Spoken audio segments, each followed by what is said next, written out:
Bonjour à tous et bienvenue dans votre émission. Aujourd'hui, dans notre rubrique C'est Sport, nous nous intéressons à la sélection des Jeux du Pacifique, la sélection de basketball. On en parle avec Jamie Wymo. Ensuite, pour notre rubrique Grandeur Nature, aujourd'hui, on va s'intéresser encore une fois à la permaculture. Donc, Camille Monnier se fera un plaisir de nous en parler. Ensuite, pour notre rubrique C'est Citoyen, aujourd'hui, donc Christophe Chalier nous emmène au tribunal de Koné. Mais pour l'heure, je vous propose de retrouver notre invité du jour.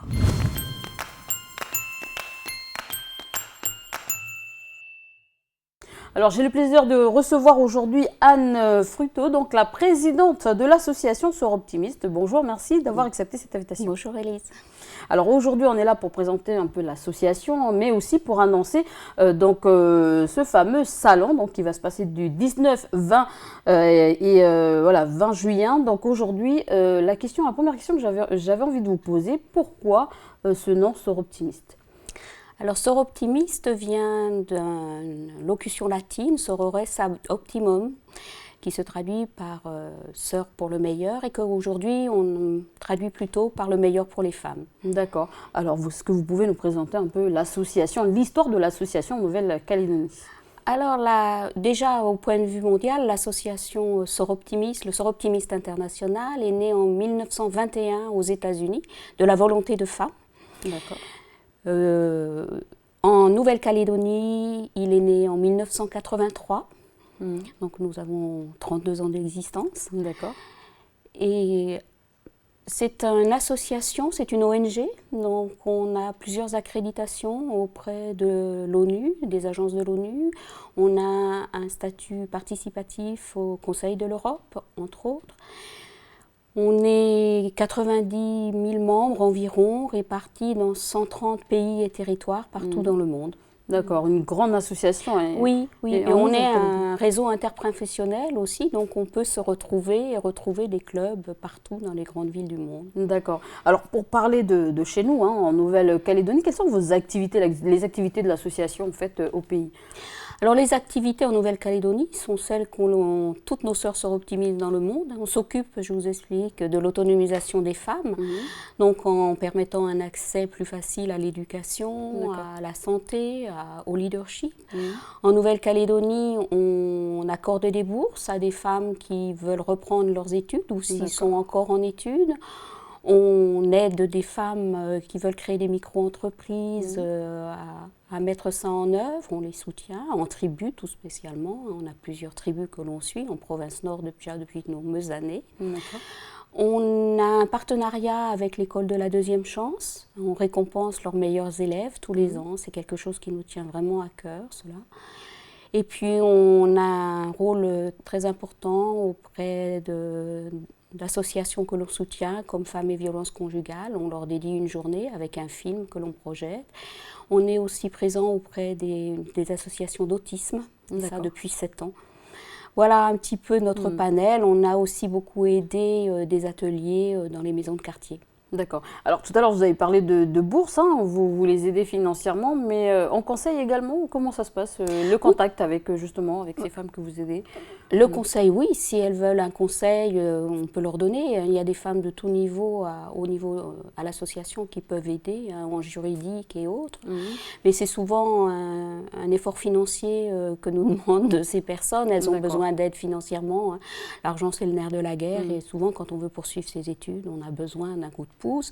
On arrive aussi à obtenir des bourses de l'Union française pour aider des femmes avec des projets un peu plus importants et qui doivent partir en métropole. Là, on vient d'obtenir une bourse pour une sage-femme. Alors, justement, vous donnez des bourses, mais vous les suivez également. Quel est le suivi que vous faites avec ces femmes également ? Vous faites des rapports, le contact, vous les gardez avec elles Alors oui, on essaye au maximum de garder le contact avec elles. Quand elles sont en études, on espère toujours qu'elles viennent nous rendre compte de ce qu'elles font. Normalement, elles sont tenues à le faire. Pour ce qui est des tribus, on a toujours des contacts quand elles ont besoin de nous, qu'elles descendent à Nouméa. Nouméa. On a toujours plaisir à les rencontrer. Et on va les voir aussi, on montre les voir en tribu assez régulièrement. Alors parlons un peu de ce salon hein, qui va justement se dérouler le 19 juin. Qu'est-ce qu'il y aura dans ce salon? Et c'est le premier salon, alors expliquez-nous un peu ce qui va se passer. Alors c'est le premier salon de talent de femmes en Calédonie. Le concept, c'est pas nous qui l'avons créé. Il a été initié par nos sœurs de Béthune en métropole en 2009. Et il nous a semblé important d'amener et de créer un tel salon à Nouméa, parce que je pense que les femmes d'origine diverses qui font la richesse de notre pays, qui participent à la vie culturelle, économique, sociale, pour beaucoup, elles ont un incroyable talent, pour reprendre un titre d'émission. Et il fallait vraiment le mettre en valeur, ce talent. Donc l'idée est venue de là, et on a été très très surprise de la réponse, parce qu'on a eu énormément de demandes. Il a fallu faire des choix, et ça n'a pas été facile. Alors, quel genre de talents hein, vont venir justement présenter toutes ces femmes durant ce salon? Alors, il y a de nombreux peintres, hein, sous tout un tas de supports, hein, de la peinture acrylique, de la peinture à l'huile, de la peinture sur béton. On a des femmes qui sont céramistes, d'autres femmes qui font de la mosaïque. On a des femmes qui font des bijoux dans tout un tas de matériaux, allant de l'aluminium aux pierres semi-précieuses et ce genre de choses. On a des femmes qui font de la vannerie, qui font des luminaires. On a des femmes qui font du savon. On a des femmes et on a des écrivaines qui viennent, qui vont venir dédicacer leurs livres. Vous voyez, c'est pas mis de limite au talent, parce que je pense que le talent a beaucoup de... D'accord. Donc des bonnes choses à voir durant ce salon. Est-ce que le public sera amené à participer à des ateliers, par exemple? Alors, participer à des ateliers, pas vraiment, mais il y aura énormément de démonstrations de fêtes. Et puis, on a voulu que ce salon soit vivant, donc il y aura des animations. Puis, c'est la fête de la musique à cette époque-là aussi. Donc, il y aura des associations wallisiennes, tahitiennes, indonésiennes qui vont venir danser. Il y aura des intermèdes musicaux avec des jeunes artistes, des chanteurs. Et on a la chorale Père Vivante qui va venir nous voir le dimanche, donc on est très très content de ça. On va avoir des démonstrations de calligraphie, d'origami. On a la grande chance d'avoir une grande artiste, Madame Tomoko Sasamoto, qui vient spécialement du Japon pour venir animer et faire partager son talent avec les visiteurs. Et il y aura en même temps une tombola, parce que toutes les artistes ont voulu marquer ce salon en faisant un cadeau à l'association. Donc ces cadeaux vont faire l'objet d'une tombola. D'accord. Alors, est-ce que vous pouvez nous redonner les 3 dates, vous invitez quand même le public, nos chers téléspectateurs, à venir à ce salon, nous donner le lieu, et puis je donnerai à la fin le numéro de téléphone. Alors, ce salon a lieu les 19, 20 et 21 juin à la Maison des Artisans de Nouville. Alors, un petit mot aux téléspectateurs pour une invitation? Chers téléspectateurs, venez nombreux. Ces femmes qui vont présenter leur talent, le mérite, elles sont toutes très talentueuses, et ça sera un moment vraiment de partage et de joie, et je pense pour vous de découverte. Voilà, une occasion également de découvrir l'association Sœurs Optimistes, et puis un numéro de téléphone pour vous renseigner, le 74 71 00. Donc Anne Fruto, merci d'avoir accepté cette invitation. Merci beaucoup Elise de m'avoir reçue. Allez, on passe tout de suite à l'agenda du pays.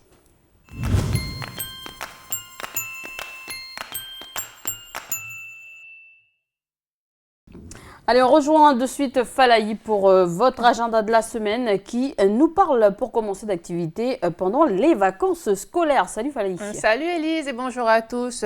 Alors du 15 au 19 juin, l'OMS de Koumak organise des activités sportives un peu partout dans la commune. Alors au programme de la voile, des randonnées, encore des jeux d'orientation et beaucoup d'autres activités encore. Donc si vous êtes intéressé, vous avez jusqu'au vendredi 5 juin, donc ce vendredi, pour vous inscrire. Les inscriptions se font à l'OMS, à la salle polyvalente de Koumak. Et pour plus d'informations, vous pouvez contacter le 47 14 42. Voilà, c'est bien pour ça que pour les parents qui cherchent justement des activités à faire pour leurs enfants. Et on enchaîne avec une info utile du côté de Poigny. Oui, alors il s'agit d'une permanence juridique qui se tiendra à l'annexe de la province Nord le lundi 8 de 8h à midi. Si vous voulez en savoir un peu plus sur ces permanences, il faut appeler le 86 05 92. Et on poursuit avec le chapiteau à Poney-Réouin. Oui, on vous le disait, hein, la toile orange du chapiteau est à Poney-Réouin. Alors demain, oui c'est demain, jeudi 4 juin, c'est la pièce de théâtre Face de cuillère qui sera proposée avec 2 représentations. Donc une à 13h30, c'est pour les scolaires et c'est sur inscription. Et l'autre est à 19h. Voilà, un numéro peut-être pour se renseigner, Falaï ? Oui, alors si vous êtes une école et vous souhaitez vous inscrire pour assister à un des spectacles donnés par le chapiteau, vous devez appeler le 75 90 28 ou aller directement sur leur page Facebook. Et puis, sans transition, journée porte ouverte sur le massif de Cognambo. Oui, celles et ceux qui n'auraient pas encore vu ou qui souhaiteraient une nouvelle fois visiter l'usine du Nord, on vous informe que le vendredi 12 juin, KNS organise sa journée porte ouverte. Et donc, pour s'inscrire ou pour toute demande d'information, vous devez appeler au 47 45 00. Donc voilà, c'est noté, Falaï. On part désormais du côté de la capitale. Oui, avec 2 informations. La première, donc, c'est de rappeler le salon des collectionneurs à la mairie de Nouméa qui se déroulera à partir de ce vendredi 5 juin jusqu'au dimanche 7. Donc sur place, vous trouverez des collectionneurs de timbres comme à son habitude, mais également d'appareils photos anciens ou encore de voitures miniatures. Voilà, c'est très vaste, donc n'hésitez pas à vous y rendre. Voilà, c'est du 5 au 7 juin, la mairie de Nouméa. Allez, on continue avec l'animation littéraire avec le Sci-Fi Club de Nouméa. Si c'est comme ça que je prononce, c'est bien ça ? Oui, je suppose. J'en suis pas sûre non plus. Alors oui, l'animation s'intitule Les feuillets d'hypnose. Alors c'est quoi? C'est des présentations, des discussions autour de la femme dans la science-fiction et la fantasy, que ce soit dans les BD, la littérature, le cinéma ou encore à la télévision. Donc ça a l'air très intéressant. Et ça se passe où? Alors c'est le samedi 13 juin à la Maison du Livre, donc ce sera de 13h30 à 17h30. Et si vous voulez plus d'informations, vous devez vous rendre sur leur page, la page Facebook de la Maison du Livre. Et on continue avec la Société mycologique de Nouvelle-Calédonie. Oui, qui organise une conférence suivie d'un débat sur le thème suivant: les champignons du sol, qui sont-ils vraiment? Avec pour maître de conférence Marc Ducousseau. Pardon. Donc ça se passera demain jeudi 4 juin à 18h au parc forestier. Et pour plus de renseignements, vous pouvez vous rendre sur le Facebook de la SMNC, la Société mycologique de Nouvelle-Calédonie. Et on poursuit avec l'association des marins et des marins anciens combattants de Nouvelle-Calédonie. Voilà, ils organisent leur assemblée mensuelle ce vendredi 5 juin à 18h à la Maison du Combattant. Le moment pour les adhérents de se retrouver, mais aussi pour les sympathisants souhaitant adhérer à l'association de s'inscrire. Donc pour plus de renseignements, il faut contacter le 76 07 86. Et on finit avec une expo photo. Oui, il s'agit de l'exposition Face Portrait Kanak. On en a parlé souvent sur ce plateau, de Denis Rouvre, qui sera visible à la bibliothèque universitaire de Nouville jusqu'au 1er août. Voilà, c'est pour l'occasion pour celles et ceux qui n'ont pas encore profité de cette expo, d'y aller. C'est ouvert du lundi au vendredi de 7h30 à 19h et puis le samedi de 8h à 16h. Donc le numéro à appeler si vous souhaitez avoir plus de renseignements, c'est le 29 02 90. Et on vous le rappelle, toutes les infos données dans cet agenda peuvent être soumises à des modifications indépendantes de notre volonté. Donc voilà, notez bien les numéros et n'hésitez pas à vous renseigner auprès d'eux. Voilà, merci Falaï. Et puis on te retrouve demain. Pour le moment, je te propose de mettre tes chaussures de sport et d'aller retrouver Jamie Waimo pour la rubrique C'est Sport. Hey!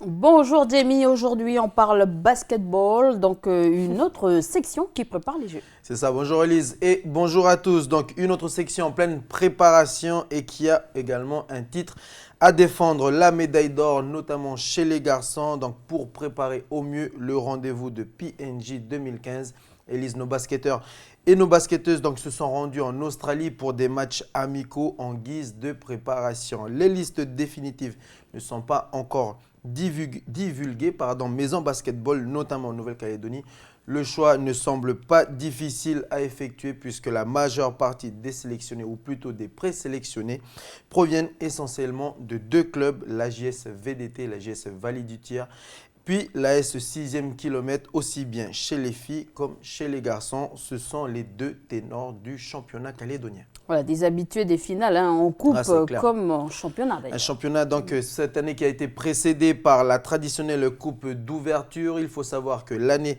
elle s'annonce chargée pour nos basketteurs. Donc une saison 2015 très riche entre le championnat régulier, les Jeux du Pacifique et la préparation. Les jeunes de la JS Vallée du Tir reviennent cette année avec 5 titres glanés en 2014, la Coupe d'ouverture, le championnat provincial, la Coupe Calédonie, le championnat territorial et enfin la Coupe du Pacifique. Cette année, les passionnés de basket auront les yeux rivés sur eux, Élise, puisque le club de Nouméa ne sera pas encadré par son mythique entraîneur Eric Saminadin. Voilà, une grande nouvelle, un grand bouleversement de taille qui pourrait avoir des conséquences sur l'équipe cette année. Un bouleversement de taille qui a eu un gros impact puisque pour la première fois cette année, la JSVDT s'est inclinée face à son éternel rival de la S6e kilomètre. Voilà, on ne va pas revenir sur la rencontre, mais c'est vrai que la JSVDT s'était inclinée. En effet, avec des joueurs de taille, il faut savoir qui manquait donc, sur la feuille de match, notamment un certain Stéphane Saminadin, le fils de l'entraîneur Eric Saminadin. Voilà. Le meneur de jeu des jaunes donc, effectue son retour après une longue période de blessure. Il signe donc son comeback, un retour qui doit se faire dans la douleur car il doit récupérer son physique puis sa condition, sa forme physique. L'objectif pour Stéphane Saminadin cette année, c'est défendre son titre et la médaille d'or en Papouasie-Nouvelle-Guinée. Rencontre tout de suite Élise avec le meneur de jeu des jaunes. 5, 4, 5. 5, 6.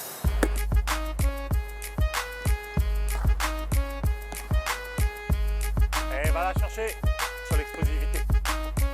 1, 3. 2, 4.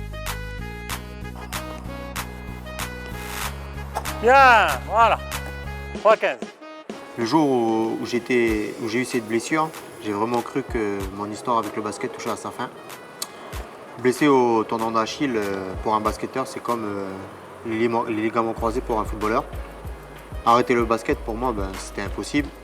Imaginez le reste de mes jours sans un panier, sans un ballon, sans pouvoir refouler les parquets à Nouméa ou à l'extérieur.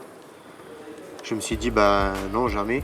Il faudrait que je me batte et essayer de regagner pour moi ma place, pour mon club et pour mon pays, avec comme objectif principal cette année d'aller en Papouasie et de défendre notre médaille d'or.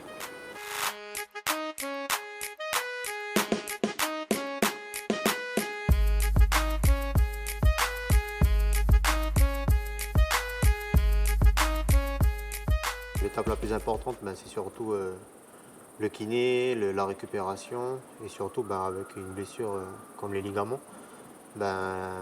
c'est la patience, quoi. C'est surtout, il faut être patient parce que voilà, en gros, ils nous donnent entre 6 mois et 1 an avant de pouvoir rejouer, quoi. Bon, c'est bien Stéphane. C'est bon Stéphane, on passe à côté? Là, je me suis blessé il y a 7 mois, donc je me suis fait opérer 2 fois. Et là, je suis en pleine prépa physique, donc retrouver un maximum de conditions physiques pour essayer de faire les jeux, quoi. C'était un petit challenge personnel aussi, d'après une grosse blessure, de revenir, d'essayer de revenir un peu au meilleur niveau qu'avant la blessure. Allez, top!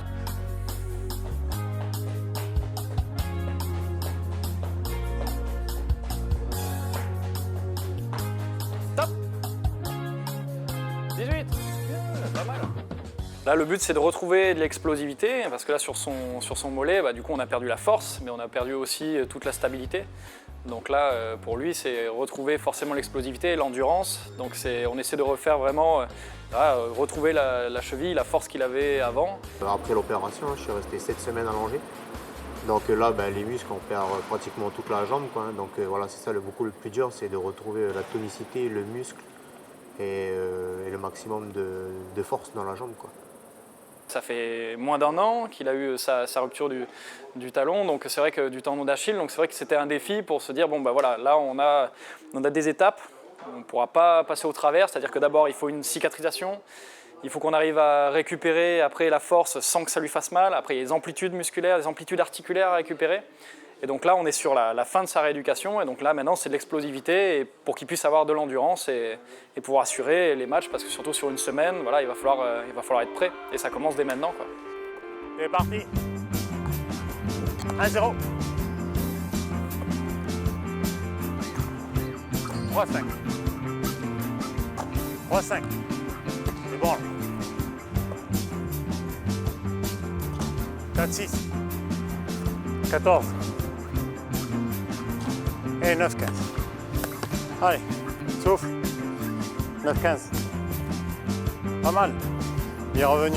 Donc là, tu te lances ton propre défi. Plutôt que se dire on est à 7, 8 et on se satisfait là-dessus, ben non, on travaille sur des séries de 2.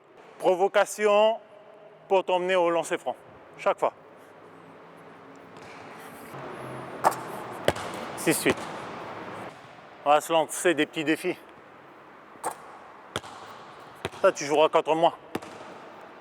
À force de travail, il revient. Donc, il faut travailler bien sûr sur l'équilibre parce qu'il y a toujours cette appréhension de nouveau se blesser. La sensibilité qui n'est pas encore totalement effacée, dirons-nous. Et puis, le fait qu'il faut retrouver cette gestuelle pour pouvoir marquer des paniers dans de bonnes conditions avec les appuis satisfaisants ainsi que l'équilibre du corps. C'est vrai que j'en ai parlé il y a quelques mois à Angelo, il m'a dit est-ce qu'il y aurait peut-être moyen de faire les jeux ou pas? J'ai dit bah oui, il y aurait moyen, mais je serais prêt vraiment juste à temps, quoi, 1 mois avant, voire la limite. Donc voilà, pour moi c'est vrai que c'était un challenge d'essayer de revenir et d'essayer de faire les jeux. Après c'est vrai qu'il y a les jeunes qui sont là, donc il faut s'entraîner encore plus et pour essayer de piquer la place aux jeunes, quoi. Là, je reçois la balle, boum. Là, moi ce que je veux voir c'est je reçois la balle. Hein, je ne veux pas vous voir faire ça. Tu comprends? Je veux pas qu'on perde du temps sur une descente. La technique, ça va, ça revient quand même assez vite, hein. C'est vrai que 7 mois, ça va. On a l'habitude depuis plus de 10 ans de faire du basket pratiquement tous les jours. Et c'est surtout le physique, quoi. Le physique beaucoup perdu, les kilos qu'on a pris, donc il faut les reperdre. Et puis voilà, ouais, le physique, c'est le plus important à retrouver. Surtout en arrivant au jeu, il faut qu'on essaye d'être maximum en condition.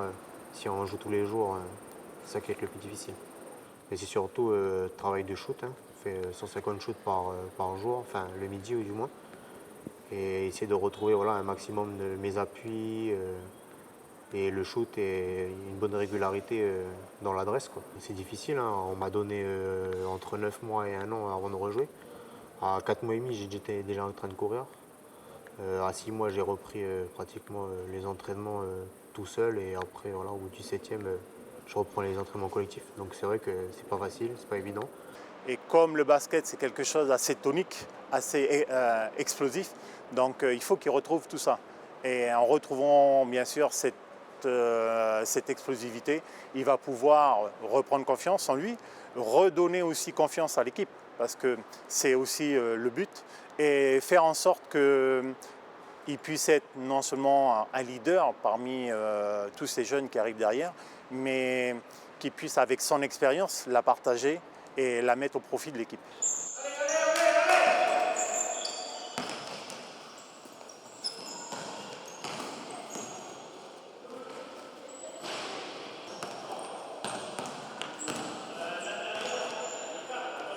Donc là, on essaie de trouver un style de jeu, de retrouver une cohésion d'équipe et de trouver le meilleur style de jeu pour nous arriver aux Jeux du Pacifique. Moi, j'ai quand même une certaine expérience. Mes 3e jeux, derniers jeux, on fait leur année 1. Moi, j'ai envie de leur apprendre quelque chose, quelques petits trucs que moi je sais. S'ils veulent écouter, tous les conseils que je pourrais leur donner, je leur donnerai, quoi. Après, c'est comme un petit passage de flambeau en donnant le maximum de conseils et de nos expériences vécues.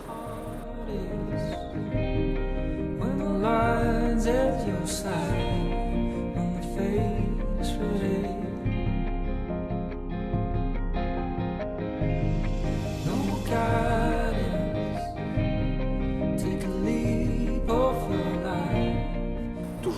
l'optique de ramener cette médaille et surtout de défendre le titre qu'on a eu en 2011. Il y a beaucoup de jeunes, ça va apporter de la fougue. Et nous, les vieux, il faudra qu'on apporte notre expérience. Et j'espère que c'est ça qui va faire une bonne combinaison des deux et que ça va nous permettre d'aller le plus loin possible.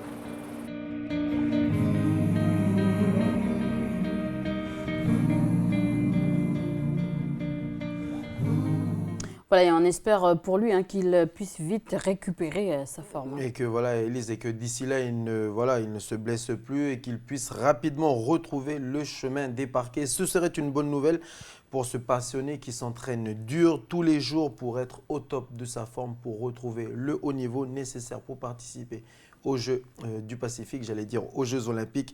Il fait partie, Ça ne ferait tarder. C'est vrai, ça va venir. Stéphane Saminana, il fait partie de ces sportifs calédoniens, Élise, qui ne peuvent s'empêcher de faire du sport pas plus d'une journée. Voilà, il faut dire ça comme ça. Le sport entre passion et addiction, c'est d'ailleurs le titre de ce reportage que l'on va voir tout de suite. Il est signé de nos confrères d'Euronews. Le sport comme une drogue. Difficile de trouver la limite entre passion et addiction. Pratiqué à haute dose, le sport est un défouloir qui vire parfois à l'obsession. Le Français Pascal Pic aime les défis. Cet ancien champion du monde d'ultra-triathlon passait 40 heures par semaine à faire du sport avec un suivi médical pointu. Je dis toujours, on se sent vivant. Ça paraît souvent drôle ce genre de réflexion, mais faire du sport, être à vélo, dans l'eau, à pied, on a l'impression de vivre, voilà. Ce sportif de très haut niveau était capable d'enchaîner 38 km de natation, 1800 km à vélo et 420 km à pied en seulement 8 jours, 9 records du monde à son actif et un surnom, Terminator. Je me levais à minuit, enfin minuit et demi, j'allais nager jusqu'à 4 heures, je prenais mon train à 5 heures, j'allais bosser, je rentrais à la maison, je mangeais, je prenais le vélo, j'allais rouler, 3 heures, 4 heures, et le soir j'allais courir 2 heures, et puis voilà, la journée était râpée, quoi.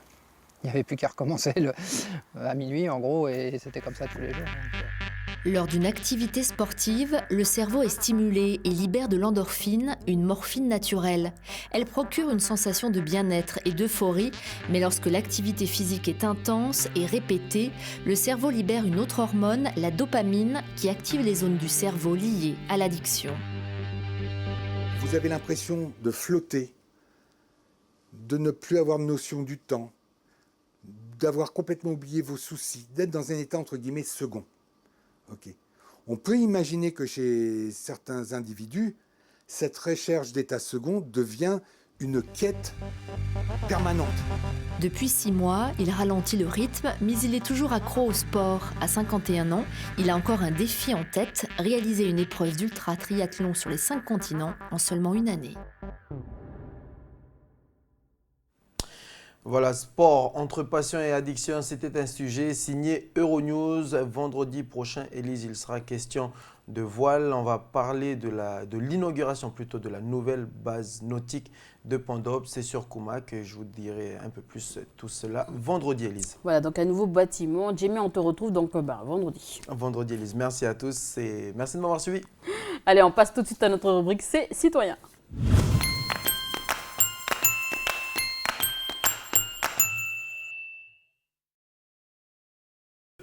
Bonjour Christophe, je me souviens qu'il y a quelques semaines, nous avions abordé ensemble l'implantation du futur centre pénitentiaire à Payamboué, en province Nord. Et aujourd'hui, il est question de justice de proximité.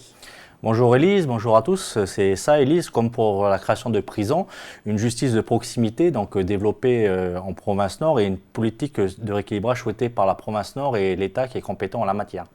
Alors, à la fin du mois de mars, s'est tenue une audience de rentrée. En quoi consistait cette audience? On l'appelle également séance solennelle. Elle s'est tenue le 29 mars dernier. On l'appelle solennelle parce qu'il y a le président du tribunal de Nouméa, la procureure de la République Claire Lanné, les 2 juges de la section détachée de Koné qui ont participé, ainsi que les corps constitués comme le commissaire délégué de la République pour la province Nord ou les représentants de la gendarmerie. Cette séance a l'habitude d'ouvrir la séance judiciaire de l'année. Elle fait le bilan de l'année écoulée et dresse des perspectives pour l'année à venir. Elle se tenait, fait nouveau pour la première fois à Koné, et donc c'est tout un symbole. D'accord. Alors pour ceux qui ne s'y connaissent pas, hein, pourquoi tu dis section détachée de Koné au lieu de tribunal de Koné? Il y a une différence entre les deux termes? En fait, Élie, c'est simple. Aujourd'hui, il existe un tribunal de première instance qui est installé à Nouméa et qui couvre l'ensemble du territoire de la Nouvelle-Calédonie. Et en fait, depuis la provincialisation, il y a 25 ans, ce tribunal a 2 antennes ou 2 sections détachées, une qui est installée à Koné, l'autre à Lifou. Cependant, le statut de la section détachée de Koné est susceptible d'évoluer. Des moyens supplémentaires, notamment avec la désignation d'un 3e juge et d'un vice-procureur, va permettre d'accroître le champ de compétences de ce tribunal. Alors moi qui ne suis pas calé en droit, hein, c'est quoi un tribunal de première instance et quelles sont ses compétences? En fait, un tribunal de première instance, c'est une juridiction de droit commun, donc celle qui a comme effectivement compétence la capacité de gérer le maximum d'affaires. Donc en matière pénale, le tribunal de première instance de Nouméa gère la répression des délits notamment et la répression des contraventions, donc des délits de moindre importance. En matière civile, elle a effectivement un domaine de compétences assez large comme en France métropolitaine, donc on y gère les divorces, les adoptions, la protection de l'enfance, la délinquance des mineurs, les tutelles, les baux d'habitation ou les saisies à arrêt sur salaire, donc dès lors qu'on a effectivement des sommes qui sont prélevées sur nos fiches de salaire. En matière coutumière, donc les litiges relatifs au statut civil coutumier ou au foncier coutumier sont également appréhendés dans le cadre de ce tribunal. Alors Christophe, tu nous as parlé de juges et de procureurs, quelles sont leurs compétences? En fait, juge et procureur sont 2 personnages centraux de notre justice. Un juge, c'est un magistrat qui a une fonction de jugement. Donc un magistrat, c'est une personne qui a le pouvoir judiciaire. Donc il faut savoir que dans le cadre de la République française, il y a 3 pouvoirs distincts, le judiciaire, le législatif, donc celui qui vote les lois, et l'exécutif, celui qui gère l'État. Donc le juge est chargé de trancher les litiges qui existent entre les personnes physiques, ce qu'on appelle effectivement communément les personnes comme vous et moi, et les personnes morales comme les sociétés commerciales. En matière pénale, il prononce des peines d'emprisonnement, des peines d'amende et peut également donner des travaux d'intérêt général et il confirme ainsi des délits ou des crimes qui sont commis par les personnes. Alors donc là, tu nous as parlé un peu du rôle du juge et le procureur. Quel est son rôle? Donc le procureur, c'est le représentant du ministère public qui est chargé de la poursuite en justice. Le ministère public ou parquet représente les magistrats qu'on en appelle debout, qui sont en opposition avec les magistrats du siège, qui sont traditionnellement les juges. Donc ce procureur est chargé de défendre l'intérêt de la société en général et de l'application de la loi. Donc le procureur peut décider de poursuivre ou pas les personnes et il est chargé d'œuvrer au titre de l'action publique pour la sanction des infractions pénales. Donc une personne qui est susceptible d'avoir commis un crime ou un délit se trouve d'abord placée en garde à vue et le procureur peut décider, si cette suspicion est forte, de le mettre en examen et à partir de cette mise en examen, la personne est habilitée à s'expliquer devant le tribunal et à être jugée. Donc je parle de suspicion parce qu'en droit français, on parle effectivement du fait qu'une personne est présumée innocente jusqu'à temps qu'un jugement vienne prononcer effectivement une peine. Pour compléter un petit peu cette présentation, je vous propose de découvrir en images le témoignage du juge Rodriguez, qui est le plus ancien magistrat de la section détachée de Koné. Celui-ci nous parle notamment de la compétence de son tribunal et des perspectives de développement de la justice en province Nord.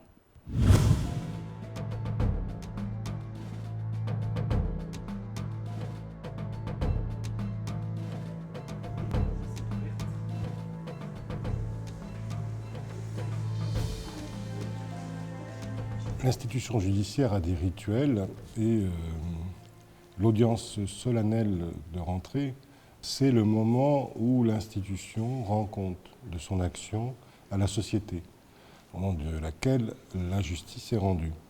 Il s'agit d'exposer le bilan de l'année précédente et d'indiquer les priorités qui sont déterminées pour la juridiction pour l'année à venir. Tous les tribunaux, les cours d'appel, la Cour de cassation organisent une audience de rentrée en début d'année judiciaire. Et Koné, pour la première fois, a connu cette année une telle cérémonie, sans pour autant être encore une juridiction. Mesdames et messieurs, au nom des magistrats et fonctionnaires, je vous remercie chaleureusement pour votre présence à cette première audience de rentrée judiciaire qui témoigne de l'intérêt que vous portez, vous, à la justice et que nous portons maintenant à la province Nord. En province Nord, il est remarquable de voir l'évolution de l'activité de l'institution et ça se traduit par une augmentation du nombre de personnel, mais dans tous les domaines, au civil, en affaires familiales, auprès du juge des enfants, en correctionnel, puisque la section est compétente pour tout cela. Et depuis le 1er janvier 2015, elle est également compétente en application des peines, avec un service de probation qui se trouve à côté du tribunal et qui exerce sur toute la province Nord. Il faut comprendre que la manière d'exercer la justice en province Nord prend un temps plus important. Elle le prend avec ses audiences foraines où on doit se déplacer auprès des populations qui ont du mal à venir jusqu'ici, avec les distances qui sont celles de la province. Et ce temps également est plus important dans le traitement des affaires coutumières, où on est là avec des assesseurs coutumiers et où le débat, la discussion à l'audience est plus importante. Et les assesseurs, qui sont renouvelés tous les 2 ans, participent pleinement, et c'est grâce à eux que la coutume est connue, et qu'on peut prendre des décisions qui tiennent compte des principes coutumiers.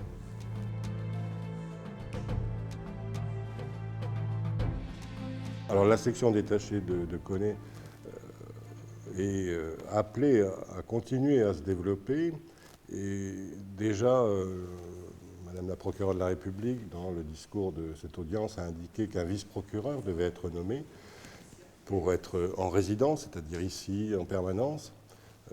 C'est un pas supplémentaire vers une autonomie et sans doute la création d'une possible juridiction autonome sur la province Nord, qui prendrait la forme d'un tribunal de première instance, comme celui qui existe à Nouméa, de moindre importance, mais tout de même une autonomie affirmée. Et cela nous permettra d'avoir la plénitude des compétences, parce qu'aujourd'hui, on nous accorde certaines compétences, comme l'application des peines au 1er janvier, mais il reste encore pour les populations du Nord la question, par exemple, du droit du travail. Le tribunal du travail n'existe qu'à Nouméa. S'il y a un conflit entre un employeur et un salarié, il faut se rendre à Nouméa. Le tribunal du commerce n'existe également qu'à Nouméa. S'il y a, avec le développement en province Nord, du nombre de sociétés qui s'implantent, qui existent, s'il y a des liquidations, s'il y a des problèmes pour ces sociétés, c'est à Nouméa que ça doit être traité par le tribunal de commerce. Donc voilà, tout cela permettra d'avoir une plénitude d'exercice de la justice sur la province Nord, et c'est souhaitable.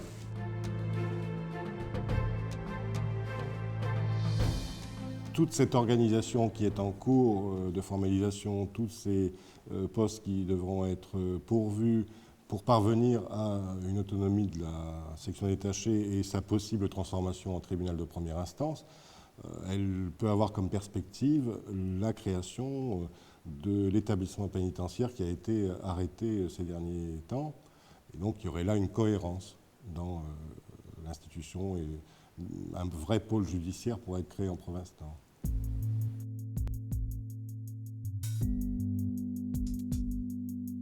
Il manquait une structure proche de la population de la province Nord qui permette aux familles de maintenir les liens avec celui qui est détenu, également d'offrir une période dans un établissement peut-être différent pour se réinsérer. Et lorsqu'on parle d'établissement pour courte peine en province Nord ou pour fin de peine, on veut par là éviter que la peine de prison qui est exécutée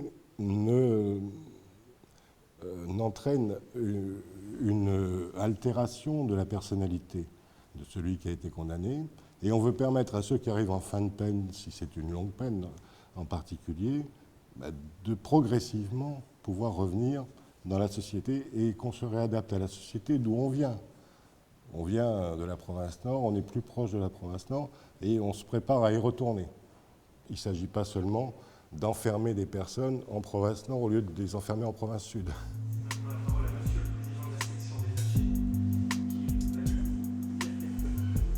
Alors, sur la question des violences, et en particulier dans le milieu scolaire, cela relève de la justice des mineurs. Et la justice des mineurs, elle a des caractéristiques propres. Il y a en particulier des adaptations procédurales, et puis il y a des interdictions de rendre compte de certaines affaires parce qu'on n'a pas cité les mineurs.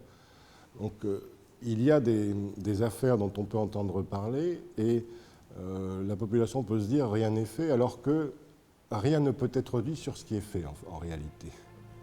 Ça ne veut pas dire que rien n'est fait.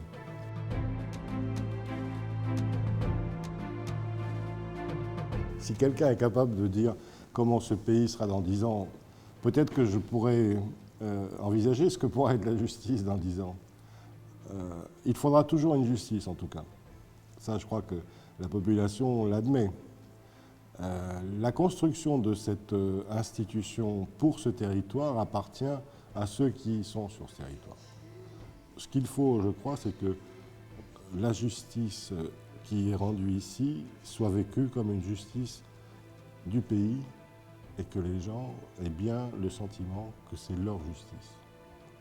Donc la responsabilité des magistrats qui seront appelés à travailler dans 10 ans ici, c'est bien celle-là, c'est qu'ils sachent où ils viennent, pourquoi ils y viennent et qu'ils répondent à l'attente des populations qui vivent ici.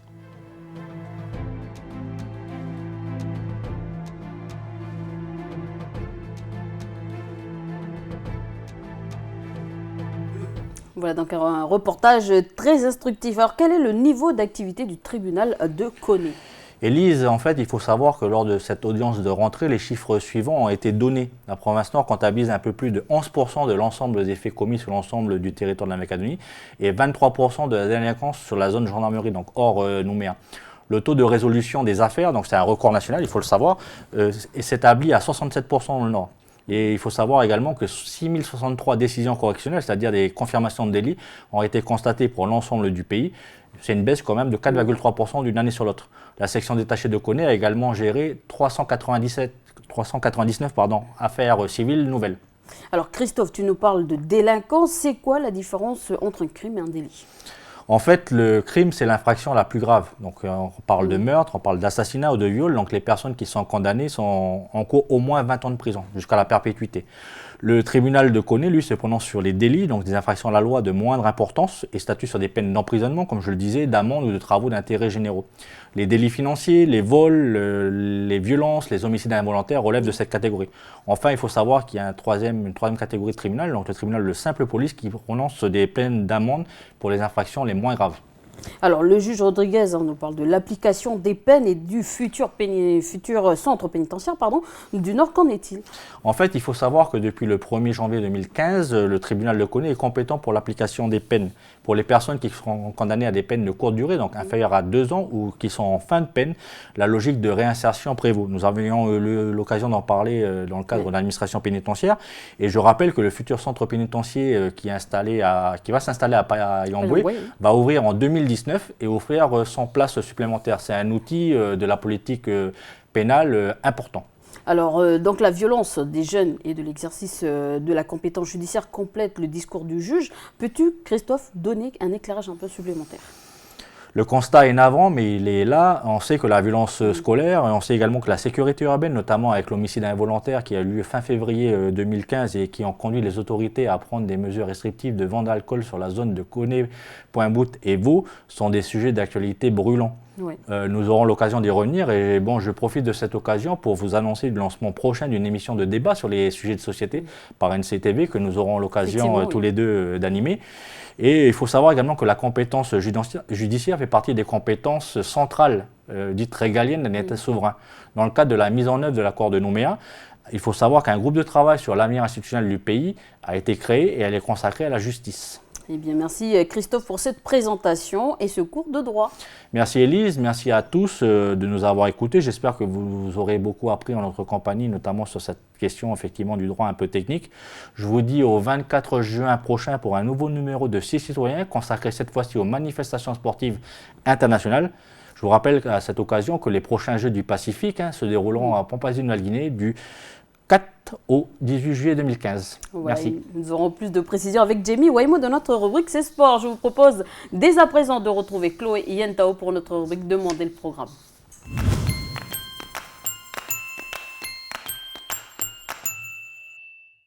Salut Chloé. Salut Elise, salut à tous. Alors aujourd'hui, je vous présente 2 sorties cinéma qui sont prévues pour ce début de mois de juin et je commence avec le très attendu Jurassic World. Et oui, les dinos reviennent, encore plus nombreux, encore plus gros et surtout encore plus intelligents. Vous en avez sûrement déjà aperçu quelques images puisque ce dernier volet réalisé par Colin Trevorrow fait le buzz. Rien de surprenant puisqu'on retrouve Steven Spielberg à la production et ils ont mis le paquet pour un rendu des plus spectaculaires. Alors dis-moi Chloé, après Jurassic Park, pardon de la prononciation, Le Monde Perdu et Jurassic Park 3, qu'est-ce qu'ils ont encore bien pu inventer? Alors pour ce qui est de l'histoire, elle rappelle étrangement celle du tout premier film de la franchise, Jurassic Park, réalisé par Steven Spielberg, un parc d'attractions autour de dinosaures en chair et en os sur une île et une visite touristique qui va forcément mal tourner.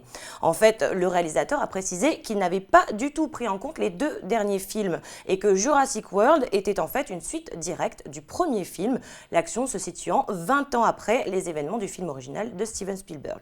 La nouveauté, c'est que cette fois-ci, les scientifiques sont allés encore plus loin en créant un nouveau dinosaure génétiquement modifié, une espèce hybride à l'intelligence supérieure, l'Indominus Rex, alias le I-Rex, qui va encore une fois semer le chaos dans le parc, comme si les erreurs du passé ne leur avaient pas servi de leçon. En plus, les vélociraptors que l'on retrouve dans ce dernier volet sont maintenant dressés. Et oui, c'est bien sûr le très bankable Chris Pratt qui incarne Owen Grady, le héros de ce film, en dresseur de raptor à la cool attitude. On retrouve également un autre reptile massif, tout aussi impressionnant mais aquatique cette fois-ci, le mosasaure, que l'on voit sur cette affiche, la gueule grande ouverte. Il est en train de chasser un requin blanc, rien que ça, de quoi nous donner froid dans le dos. D'autant qu'au premier plan, on peut apercevoir un jeune visiteur du parc qui lève la main en geste de curiosité et qui est séparé de cette bestiole par un simple panneau de verre, comme dans un aquarium tout normal. Pour les fans, rassurez-vous, le dinosaure emblématique de la saga, au rugissement terrifiant, si reconnaissable, est de retour. Je parle bien sûr du Tyrannosaurus Rex, alias le T-Rex, mais pas n'importe quel T-Rex, puisqu'il s'agit bien de celui qui était présent dans Jurassic Park. Elle a maintenant 22 ans, mais elle est encore très vive. L'équipe du film a utilisé le design original, même si évidemment la technologie a beaucoup évolué. Ils lui ont ajouté quelques cicatrices et ont épaissi sa peau. Peut-être qu'on la verra combattre l'Indominus Rex. Voilà, donc ça promet d'être spectaculaire. Mais la question qui revient souvent après un remake de classique, est-ce que ce film sera à la hauteur? Et oui, alors là-dessus, le grand Spielberg, lui, a même donné son approbation. Pour lui, je le cite, voir Jurassic World prendre vie, c'est comme voir Jurassic Park prendre vie. Donc pour le réalisateur Colin Trevorrow, il n'y a probablement pas de plus beau compliment. C'est clair que si Spielberg compare son film, qui est un véritable classique, qui nous fait encore écarquiller les yeux d'émerveillement, avec donc Jurassic World, c'est plutôt prometteur. Mais il y a également un autre sens à ces paroles, puisque le parc montré dans Jurassic World représente certainement celui qui était décrit donc dans Jurassic Park, celui que ça serait devenu, en fait, j'arrive plus à parler, ce que celui décrit dans Jurassic Park serait devenu, si tout n'avait pas viré à la catastrophe, bien sûr, comme si au final, son potentiel présent dans le film originel s'accomplissait dans cette suite qui s'annonce d'ores et déjà spectaculaire. Jurassic World sera-t-il à la hauteur du premier opus? À vous d'en juger. En attendant, je vous propose de découvrir les images de la bande-annonce. Il n'est pas question de contrôle, on reste là. C'est une relation basée sur le respect. Ces animaux se disent « je dois manger, je dois chasser, je dois... » Il y a bien de ces besoins que vous ressentez aussi.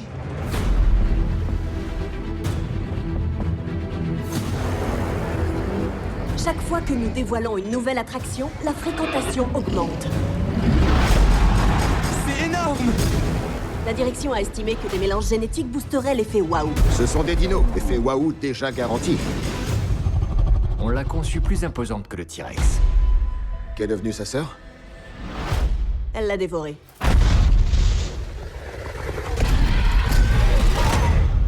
Nous avons un sujet hors confinement.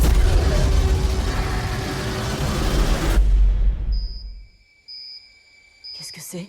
Son implant GPS, elle se l'est arraché. Comment a-t-elle pu y penser? Elle s'est rappelée où on l'avait posé.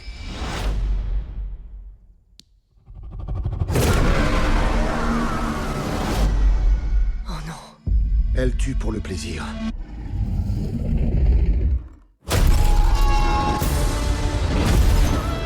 Vous avez 20 000 visiteurs. Vous n'avez plus de bateau. Et pas les armes nécessaires. Si on fait ça, on le fait à ma manière.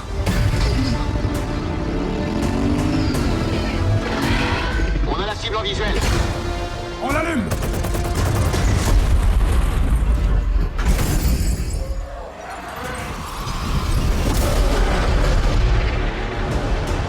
Il y a un problème, ils communiquent entre eux. Ça n'est jamais qu'un animal. D'une intelligence hors norme.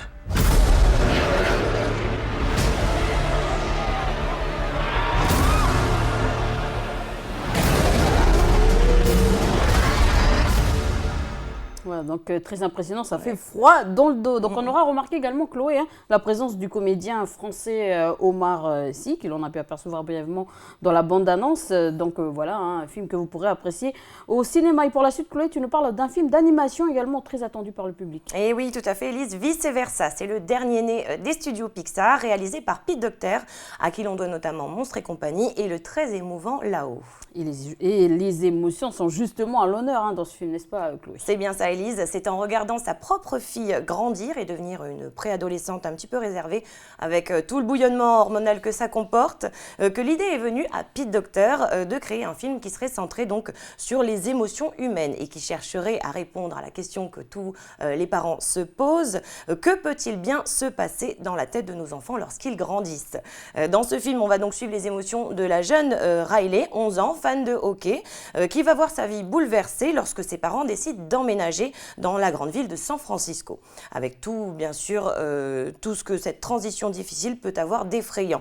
Donc on va se retrouver dans la tête de Riley, au quartier général, le centre de contrôle où 5 émotions sont au travail. Et ce sont des petits personnages en fait. Voilà, c'est ça, Elise. Ces émotions sont personnifiées et ce sont donc des petits personnages qui sont situés dans la tête de Riley. Donc chacune de ces 5 émotions qui peuplent son esprit est inspirée d'une forme bien particulière qui les caractérise. Donc on a joie qui ressemble à une étoile, tristesse à une larme, il y a peur qui ressemble à un nerf à vif, colère ressemble lui à une brique et puis dégoût bizarrement ressemble à un brocoli. Voilà, donc lorsque joie et tristesse se retrouvent brutalement éjectées du quartier général, elles sont donc condamnées à errer dans la mémoire, et bien ce sont ces 3 émotions typiques de l'adolescence qui vont prendre le contrôle. Je parle bien sûr de dégoût, peur et colère qui vont former un trio assez dingue aux réactions complètement disproportionnées qui réservent quelques scènes hilarantes au film. Voilà, donc je vous propose qu'on regarde tout de suite la bande-annonce, Vice Versa, le nouveau film d'animation des studios Pixar. Vous êtes-vous déjà demandé ce qui peut bien se passer dans la tête des autres? C'est la rentrée! Je suis trop contente! Riley a au moins 272 raisons de flipper, c'est une catastrophe! Sans parler de cette odeur et de cette crasse! On va passer une belle journée qui deviendra une belle semaine, qui deviendra une belle année, qui deviendra une belle vie! Express yourself! On va faire la liste complète de tout ce qui devra enthousiasmer Riley. Parmi les pires scénarios, on a être interrogé par le professeur. Riley, tu veux bien te présenter en quelques mots? On ne va pas faire ça! Elle va nous interroger! Je suis trop triste pour marcher. Groupe de filles hyper cool à 2 heures. Allons leur parler. Ça va pas la tête, pas question de leur parler. Ce qu'on veut, c'est qu'elles nous aiment.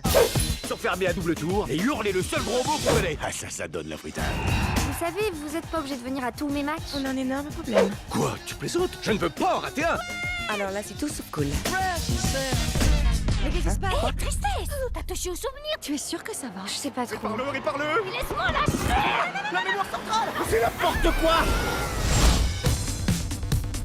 On répond là? T'es en panne, mais pourquoi tu es en panne? On est où là? Attends, tu vas te perdre. Sois positive! D'accord, je suis positivement sûre que tu vas te perdre. Comment s'est passé ce premier jour d'école? Bouge, je vais faire joie. Tout s'est bien passé, ok? Je n'aime pas du tout ce genre d'attitude. Respire, on ne s'énerve pas! Accroche-toi!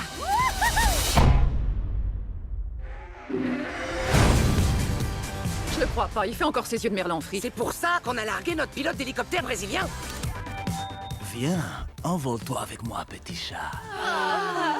Voilà, donc la sortie est prévue normalement ce mois-ci. Et on finit comme d'habitude avec les films à l'affiche à la fois et à Bouraï. Voilà, alors je vais commencer par La Foi. Cette semaine, vous pouvez retrouver donc Diversion, le film de Glenn Ficarra et John Reca avec Will Smith et Will Smith en arnaqueur professionnel et Margot Robbie en apprenti criminel. Une séance aujourd'hui et samedi 6 juin à 17h30. Et puis l'autre film à l'affiche, c'est la comédie Bis de Dominique Farrugia qu'on a déjà présenté avec Cadmerade et Franck Dubosc en Voyageurs du temps. Une séance demain, jeudi à 17h30 et puis samedi à 19h30. Voilà, on termine avec Bouraï. Oui, alors à Bouraï, vous pourrez voir donc le dernier Marvel, Avengers, l'ère d'Ultron de Joss Whedon, aujourd'hui à 17h30 et vendredi 5 à 18h30. Et le deuxième film, c'est Good Kill, le thriller américain réalisé par Andrew Niccol avec Ethan Hawke, donc c'est ce jeudi et ce samedi à 18h30 pour les deux séances. Voilà, merci Chloé, et on te retrouve justement vendredi. Avec plaisir, merci Élise, à vendredi tout le monde. Voilà, et on retrouve Mara justement pour notre rubrique La science et nous.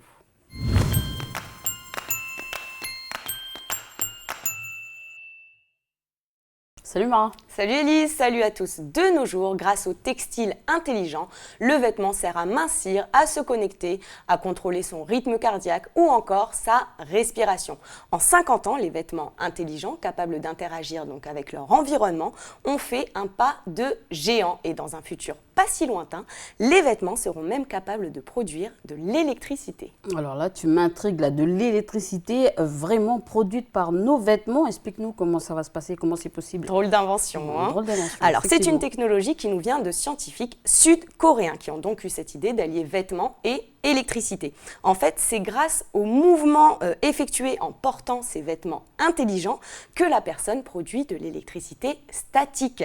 En clair, les chercheurs ont mis au point des vêtements connectés pour permettre aux consommateurs de recharger leurs appareils électroniques et de se libérer enfin des piles et des batteries qui ont, on le rappelle, des durées de vie limitées. Donc cette technologie permettrait de remplacer les bactéries, mais comment ils fonctionnent exactement ces vêtements? Alors pas les bactéries, mais les batteries. Pardon. Alors en technique, cette invention il y en a partout. est appelée nanogénérateur triboélectrique. Et en langage courant, c'est mieux, ce terme désigne l'électricité statique qui est produite grâce au frottement des tissus, eux-mêmes provoqués par les mouvements de la personne qui porte le vêtement. Et elle est réalisée grâce aux différentes matières qui composent le tissu. Et c'est quoi ces matières? Alors, dans la composition de ces vêtements, on retrouve différents métaux. Les couches supérieures et inférieures du vêtement sont réalisées à partir de fibres d'argent. Et entre ces couches, un matériau organique, lui-même composé de différentes molécules qui permettent d'établir des liaisons entre les substances et de réaliser une réaction. Ici, l'électricité statique. Et grâce à un fil conducteur entre les fibres d'argent et l'appareil électronique, le courant passe et permet de recharger un appareil électronique. D'accord, donc créer de l'énergie à partir, on va dire, du mouvement de l'humain qui porte le vêtement grâce à l'électricité statique et sans apport d'énergie extérieure. Exactement, on va voir ça en images, vous allez mieux comprendre des vêtements intelligents qui produisent de l'électricité. C'est parti. Un tissu capable d'exploiter l'énergie de nos déplacements et de l'utiliser pour recharger des appareils électroniques, comme par exemple une télécommande de voiture ou un téléphone portable. La technologie vient d'être élaborée par des scientifiques sud-coréens. Les chercheurs ont mis au point un nanogénérateur triboélectrique, autrement dit, qui utilise l'électricité statique générée par les mouvements de celui ou de celle qui porte le vêtement.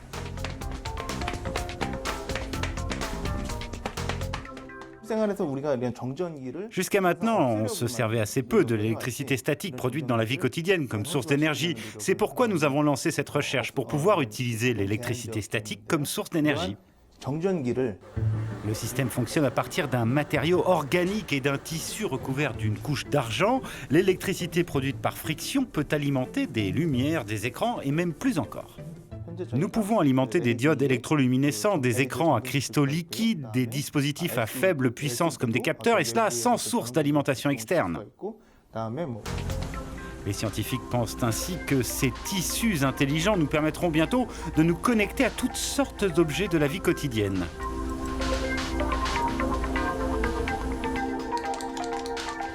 Si les technologies de l'Internet des objets continuent de se développer, différents capteurs pourraient être installés sur la peau humaine. Le tissu pourrait alors être une source d'énergie indépendante pour ces capteurs. Un tissu pliable est évidemment beaucoup moins encombrant qu'une batterie et charger votre téléphone pendant que vous marchez pourrait donc bientôt devenir réalité. Wow, en effet, c'est intéressant comme concept, hein, surtout si la durée de vie est supérieure à celle des piles ou des batteries qu'on utilise, on va dire, pour tous nos appareils électroniques. Oui, alors pour l'instant, ce n'est pas encore vraiment flagrant. Hein, la génération triboélectrique portable en est encore à ses balbutiements et les scientifiques eux-mêmes considèrent qu'il reste de nombreux progrès à faire pour améliorer cette technologie. Mais bon, quoi qu'il en soit, on voit bien que la recherche sur les textiles qui produisent de l'énergie est dynamique. Et c'est un concept qui amène les vêtements intelligents vers d'autres horizons. Tout à fait. Voilà, pour le coup. Et pour la suite, ce sont des capteurs, cette fois, qui sont intelligents. Et oui, les capteurs intelligents, l'intelligence ambiante qui promet un gain de bien-être, de confort et de service. La société est en train de basculer vers une nouvelle ère. Les nouvelles technologies au service de nous, pauvres humains tête en l'air, distraits et insouciants. On regarde. Des tissus intelligents, passons aux senseurs intelligents. Regardez de quelle manière ces lumières réagissent au passage d'un homme dans ce couloir.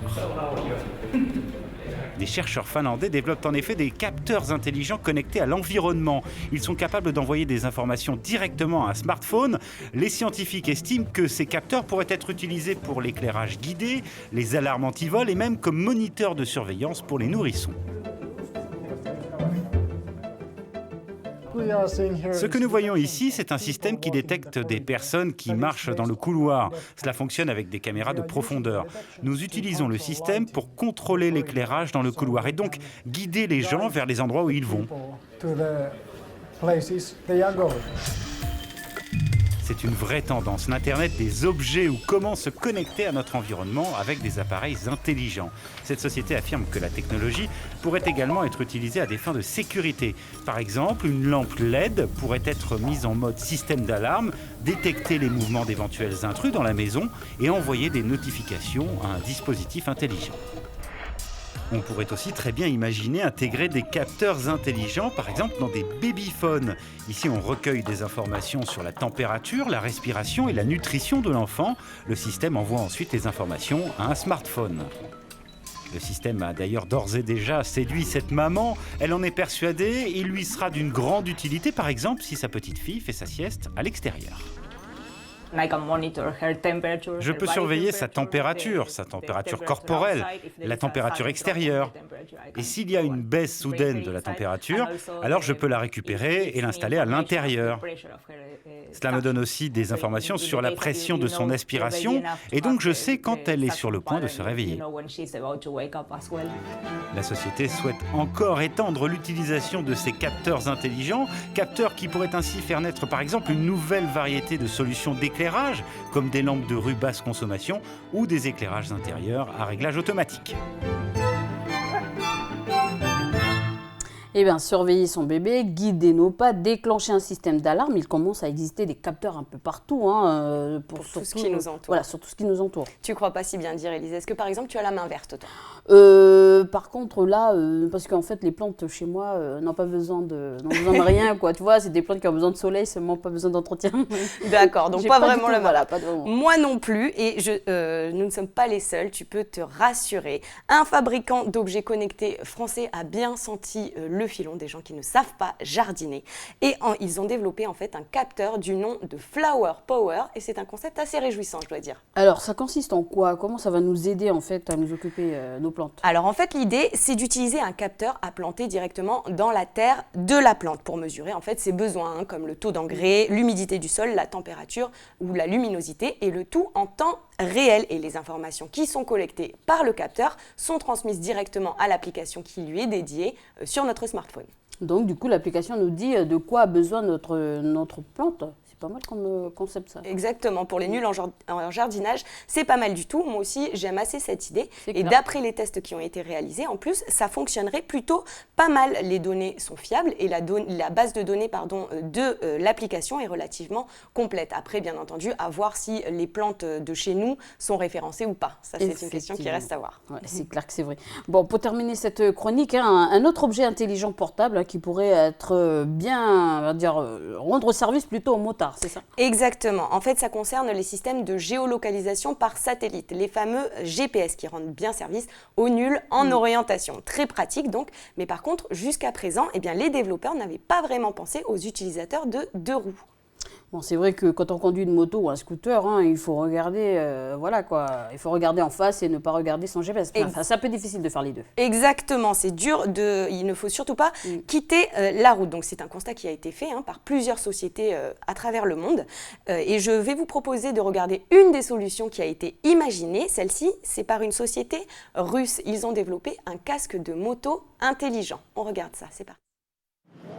Chercher son chemin au guidon d'une moto est parfois un exercice difficile. Les systèmes de géolocalisation ordinaires poussent souvent les motards à prendre des risques, à baisser les yeux sur l'écran ou à conduire d'une main tout en entrant leur destination de l'autre main. Pour rendre la vie des motards plus simple et moins risquée, la société russe LiveMap a mis au point un système intégré à la visière d'un casque intégral. L'interface du GPS est conçue pour apparaître en transparence dans le champ de vision du pilote sans qu'il n'ait jamais à quitter la route des yeux.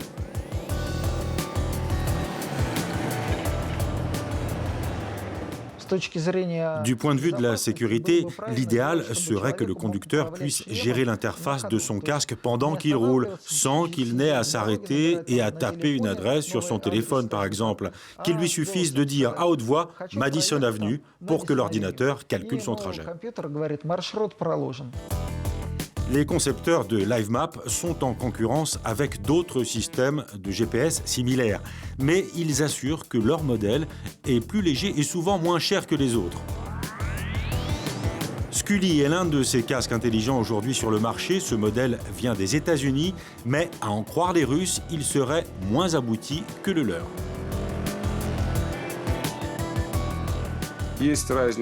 Il y a une différence de paramétrage entre les casques.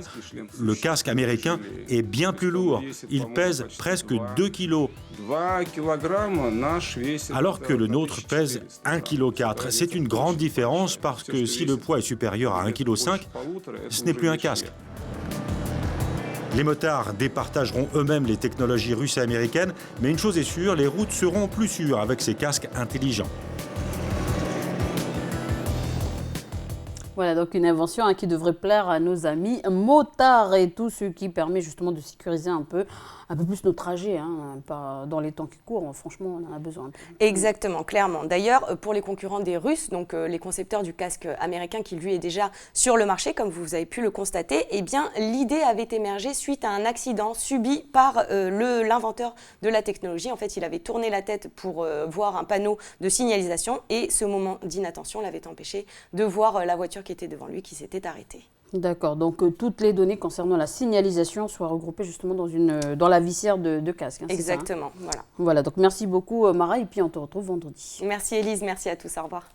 Allez, je vous propose de retrouver Camille Monnier pour notre rubrique Grandeur Nature.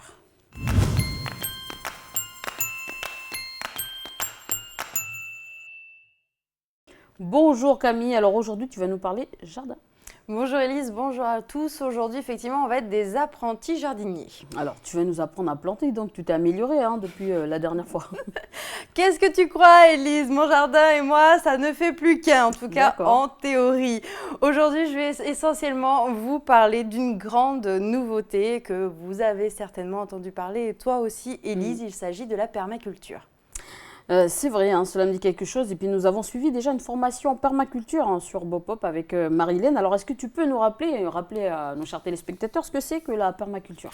Eh bien, la permaculture, c'est une démarche globale qui s'appuie sur 3 piliers. Donc prendre soin de la terre, donc le sol, la forêt, l'eau. Prendre soin aussi de l'humain, donc être soi-même, la communauté, mais aussi les générations futures. Et respecter sa manière de produire et de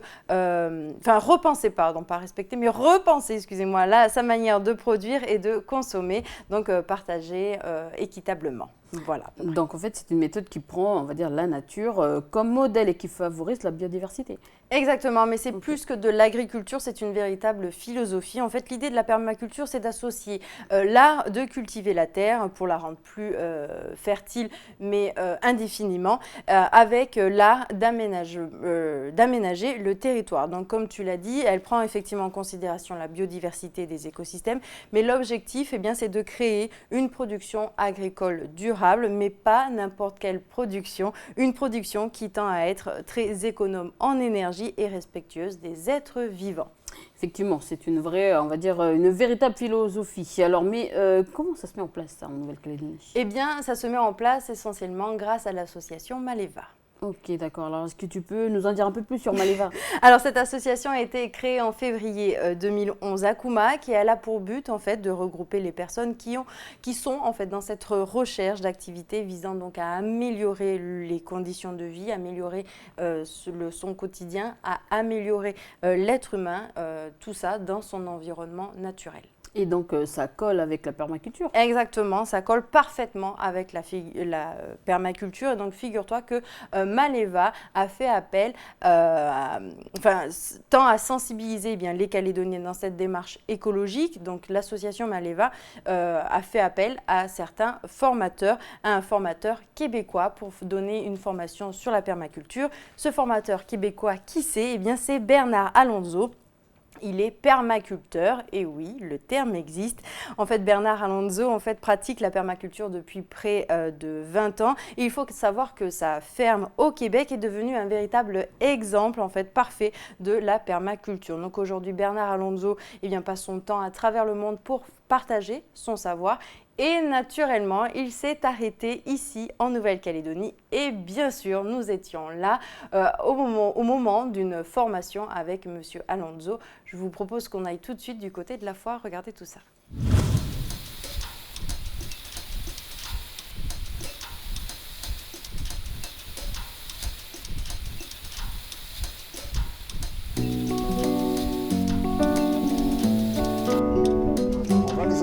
Parce que tu enlèves les maintenant. Pour l'instant, on a besoin de dégager pour travailler. Mais c'est pas toi, c'est Jack.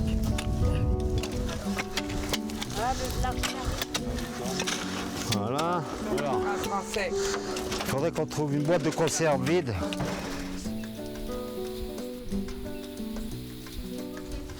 La bonne terre là-bas, c'est celle qui servira. Celle de surface, c'est la plus riche. Soit pour faire du semis, soit pour mettre une terre de surface.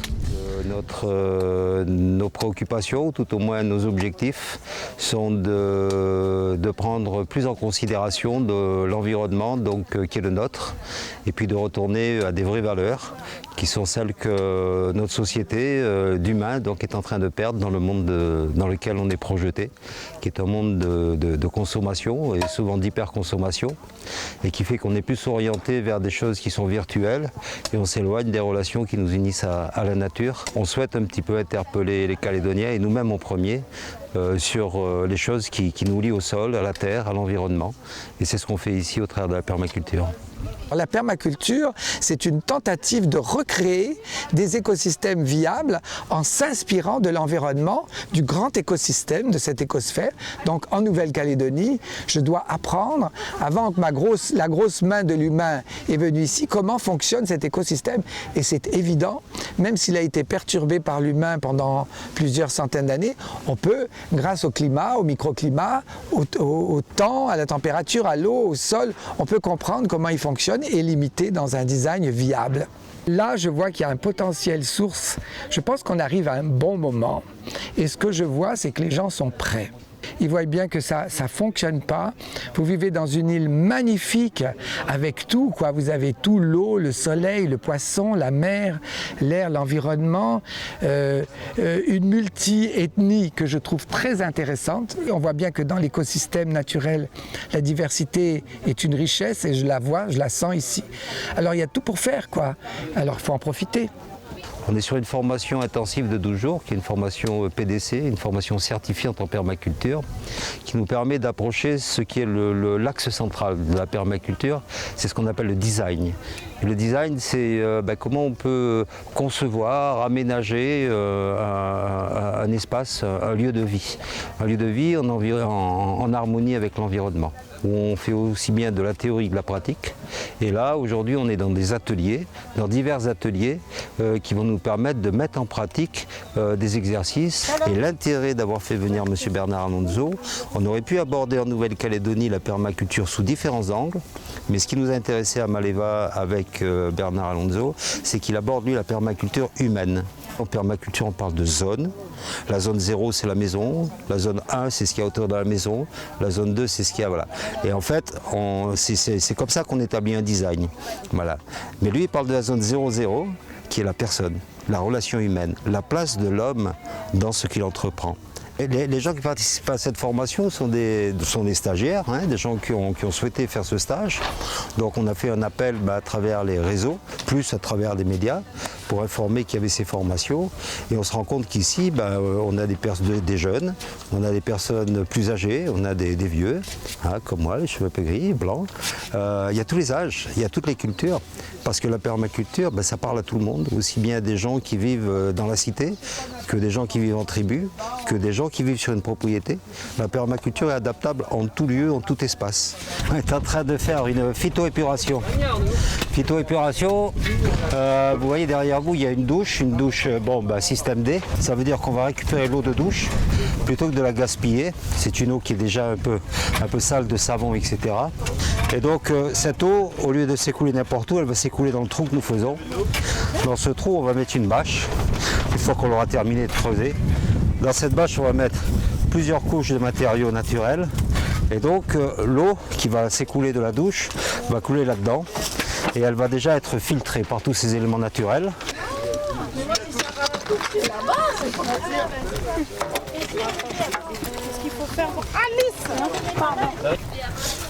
Quand on va l'installer, on va faire ça.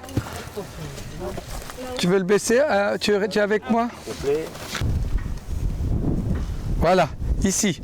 Si je suis là aujourd'hui, c'est parce que je n'aime pas la société qu'on nous impose. J'ai envie de pouvoir vivre différemment. Et vivre différemment, ça veut dire être capable d'être autonome sans être dépendant en permanence de la société, des supermarchés, de l'administratif. On y est toujours lié, mais pouvoir se débrouiller un peu tout seul, quoi. La permaculture, pour moi, c'est tenter de recréer un écosystème viable, calqué sur le design de la nature elle-même, sur ses mécanismes, et réussir à monter un design qui peut être humain, qui peut être écologique, qui peut être tout ça, voilà, calqué sur les mécanismes de la nature, parce que la nature, elle nous a pas attendus pour être pérenne et viable. Et si on la suit, si on suit son exemple, on peut que survivre, s'épanouir comme elle le fait. Voilà, donc c'est un reportage de Falaï Wedjo. Et donc si j'ai bien compris, la permaculture, c'est faire de son lieu de vie un écosystème harmonieux, productif, autonome, naturellement régénéré et respectueux de la nature pour toi et moi et puis les générations futures. Exactement, tu as super bien résumé la chose. Donc c'est une philosophie qui peut être appliquée partout, comme on l'a vu dans le reportage. Alors Mehdi, est-ce que tu peux nous donner des exemples de techniques de base du jardin en permaculture? Oui, parce que je me suis améliorée du côté jardin. Donc en fait, qu'est-ce qu'il faut faire? Tout d'abord, il ne faut absolument pas laisser le sol nu. Il faut toujours utiliser donc du paillage pour garder l'humidité dans le sol. On sait combien c'est essentiel. Donc le paillage, ça peut être un être vivant, ça veut dire des plantes qui vont couvrir le sol. Ça peut être aussi minéral. On peut utiliser des pierres, de l'ardoise, ou ça peut être aussi végétal. Je pense à du bois par exemple. On peut utiliser aussi, si on n'a pas tout ça, on peut même mettre du carton pour garder l'humidité du sol. Après, il y a aussi d'autres choses essentielles dans un jardin en permaculture. Il faut faire circuler et mieux utiliser l'eau. On le sait, c'est essentiel et surtout, il faut penser à un système de recyclage de l'eau. Voilà en tout cas pour les premières parties. Après, au niveau des plantes, il faut penser à l'association positive de plantes. Je pense par exemple à la tomate avec l'aubergine. Faut savoir que l'association de plantes, ça permet en fait de remonter l'eau, les nutriments, mais ça permet aussi de repousser les insectes. Voilà pour un petit astuce côté jardin en permaculture. Il faut aussi préférer des cultures serrées, cultivées sur des buttes ou dans des espaces qui prennent peu de place. Et puis, essentiel, et on l'a déjà dit, dans Grandeur Nature, il faut faire son compost parce que le compost, eh bien, on peut l'utiliser dans son jardin, mais aussi partout, même dans les plantes et tout ça. Et donc, le compost, eh bien, ça va permettre d'améliorer le sol et on peut toujours l'utiliser partout. Voilà un petit peu pour les conseils que je peux vous donner pour faire le jardin en permaculture. Bon, eh bien, merci Camille. En tout cas, j'ai pris note et puis, écoute, tu nous inviteras à manger tes tomates et tes petites légumes la prochaine fois. Merci. Et puis, on te retrouve donc la semaine prochaine. Ou plutôt après les vacances. Merci. Oui, merci Elise. À bientôt. Voilà, c'est la fin de cette émission. Merci de nous avoir suivis. Je vous retrouve demain pour une nouvelle quotidienne.